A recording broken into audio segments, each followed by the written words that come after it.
All right, what's up?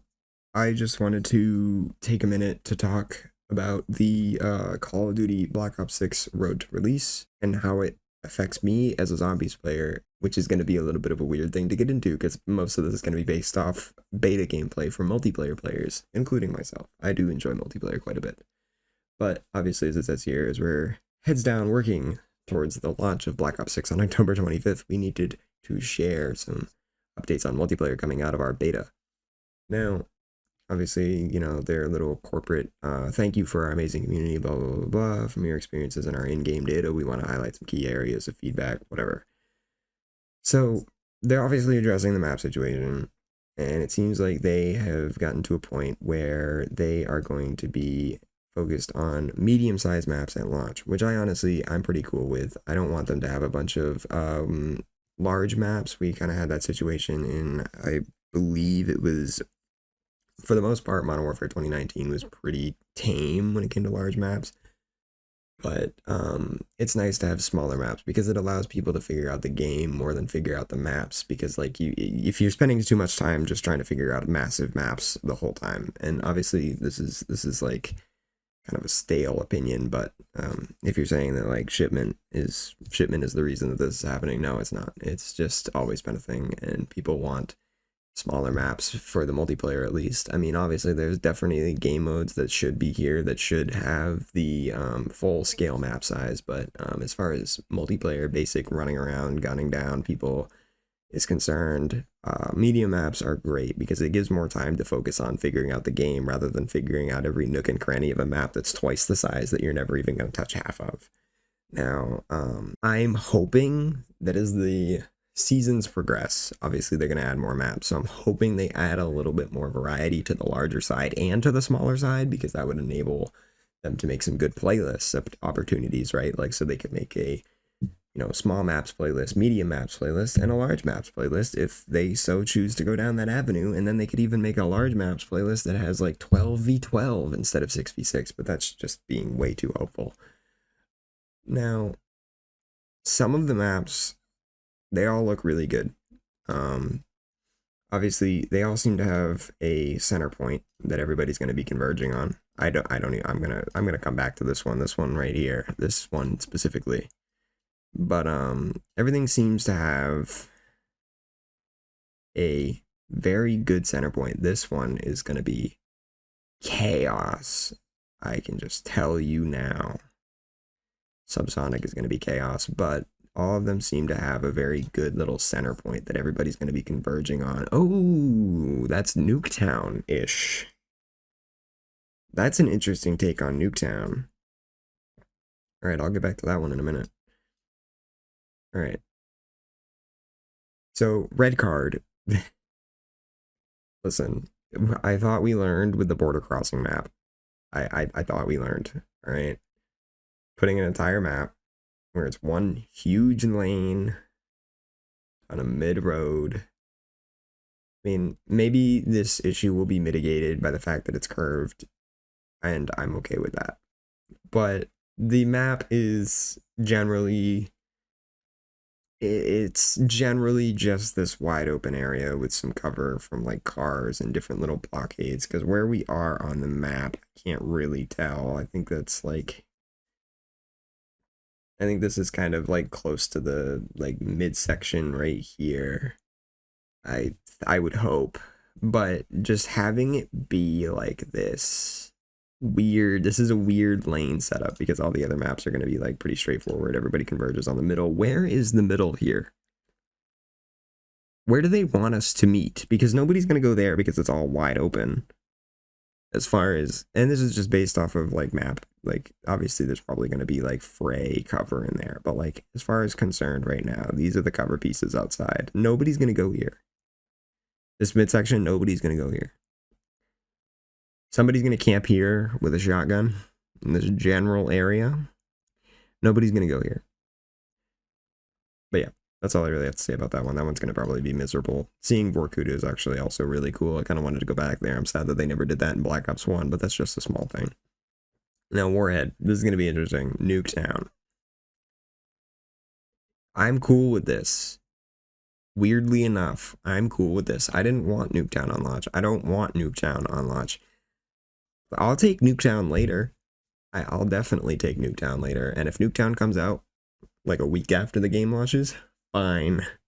But I don't want Nuketown 24/7 on day one. That's going to be the most miserable experience because like it gives you time to experience the new things and experience all the new stuff that these teams of developers put all their effort into making for us to play.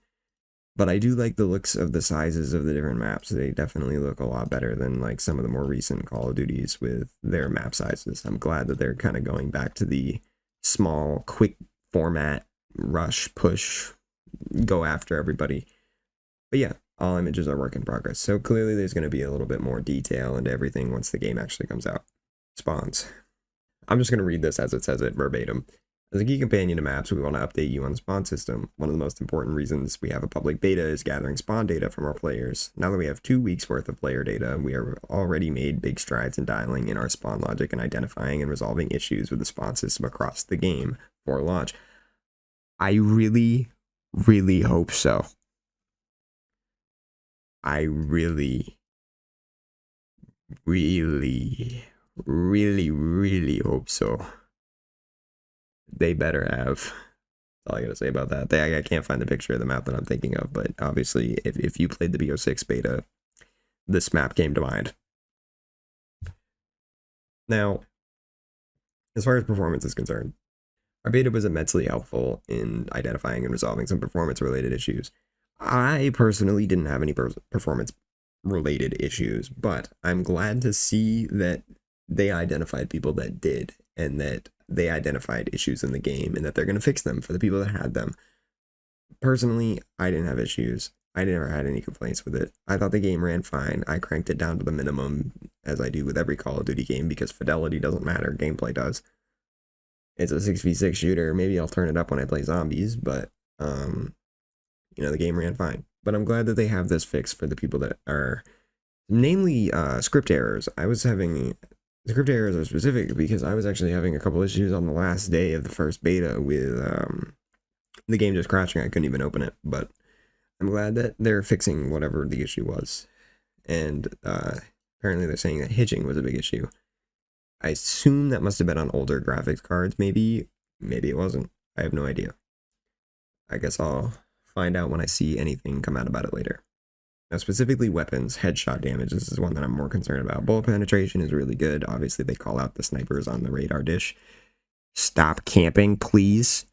But, headshot damage specifically, it wasn't very good. It was pretty mediocre. It was alright. I mean, I obviously, like, it was really, like, flat. You shot somebody anywhere, and it was basically the only difference between shooting somebody in the body and shooting somebody in the head was a little bit of a visual marker rather than actual damage numbers. I mean, the damage numbers were definitely there, but it was definitely not a big enough difference to warrant trying to aim for the head. I mean, you could definitely, it definitely helped. It definitely did a little bit, but it was a lot harder than it should have been to take down people that were in head glitches, for example. There were a lot of head glitches that I'm hoping they fix that. I don't think they directly mention any of those in here, but I really hope they fix some of the head glitches, but it made it really hard to contest head glitches because people were just like in their little spot doing their thing, and you know, hitting their head took about the same damage off as hitting them in the body, and that was a big problem. Now, obviously, more to come. They're gonna keep picking it apart, you know, and here's some of the little improvements that I'm glad to see that they're adding. So improvements of fluidity to sniper ADS, improvements to fluidity when swapping weapons during sprint and attack sprint. I didn't notice that, but I'm not exactly a self-proclaimed movement god.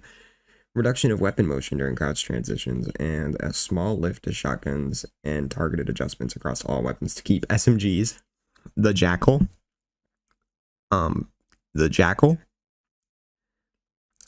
Tonto, the Jackal and the Tonto. But anyways, a small lift to shotguns in general. But yeah, shotguns were pretty useless in that beta. I don't know if it was like just me or if I am like skill issue, whatever, but like shotguns, they were terrible. And like I don't want shotguns to be like overpowered or anything. Don't get me wrong. I want shotguns to be just as mid as everything else. But I kind of hope that rather than bring everything up to SMGs, I want them to bring SMGs down to everything else, because the time to kill felt great on all the other guns, at least in my personal opinion. And I would much prefer it if they brought SMGs down rather than bringing everything else up. But anyways, getting into movement, they identified animation issues. I saw so many of them. The amount of times I slid and like my torso would like disconnect from my head and just like it was a mess. Obviously not anything that impacted gameplay, but I definitely hope that they got to that. Adjustments to slide for improved predictability and fluidity. Definitely there were some issues with the sliding, and there were a lot of dead slides that happened. Reduce the minimum time to slide to prevent accidentally crouching when intending to slide, known as a dead slide. So definitely they are going to work on that, and I hope that they get that right, and get it down to what it needs to be.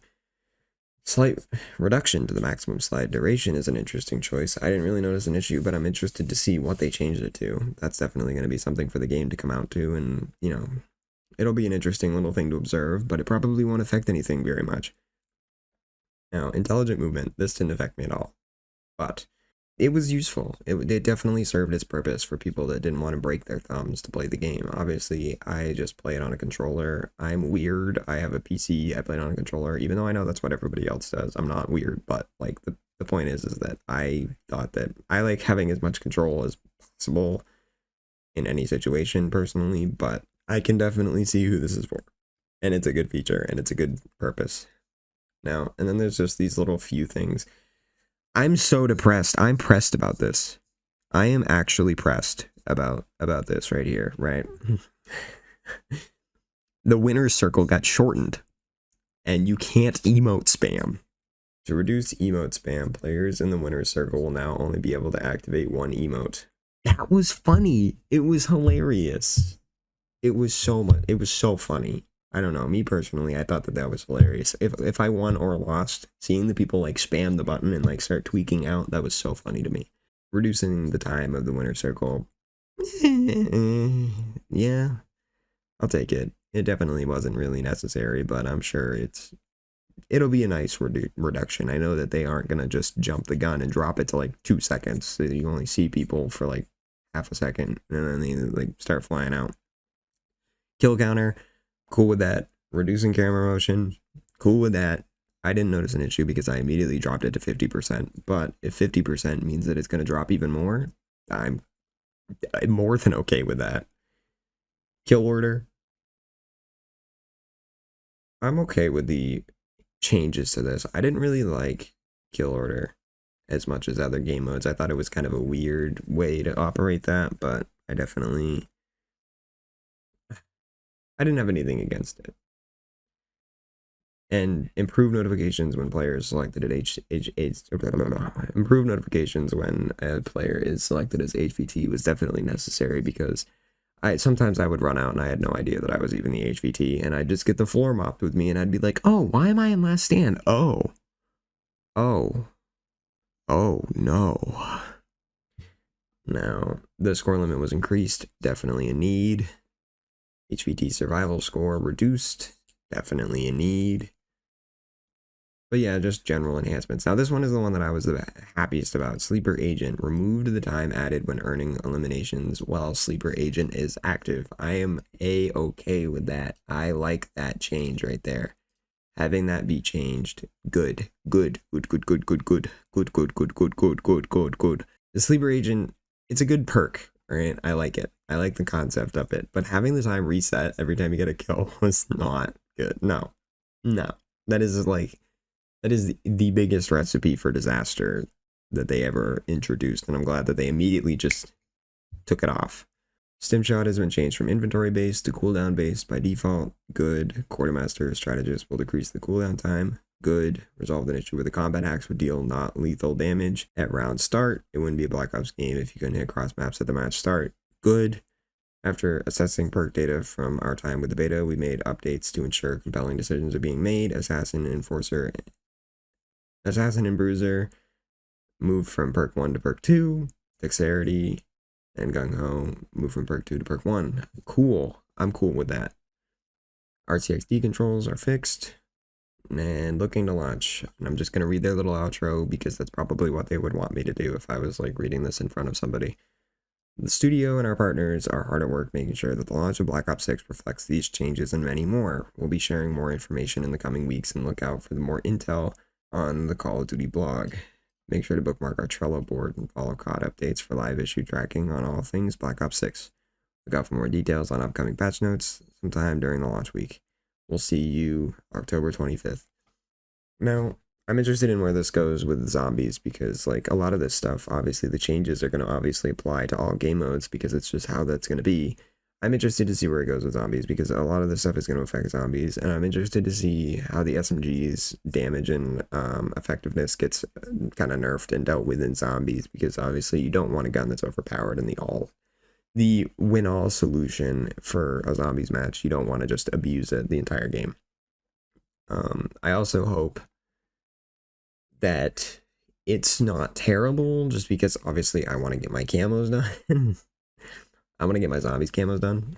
I don't really want to sit all day and suffer and be miserable because those SMGs are garbage. So I'm gonna hope that they got it down to a T, at least as close as they physically could. And I'm glad that they're updating shotguns because that will also make shotguns useful in zombies.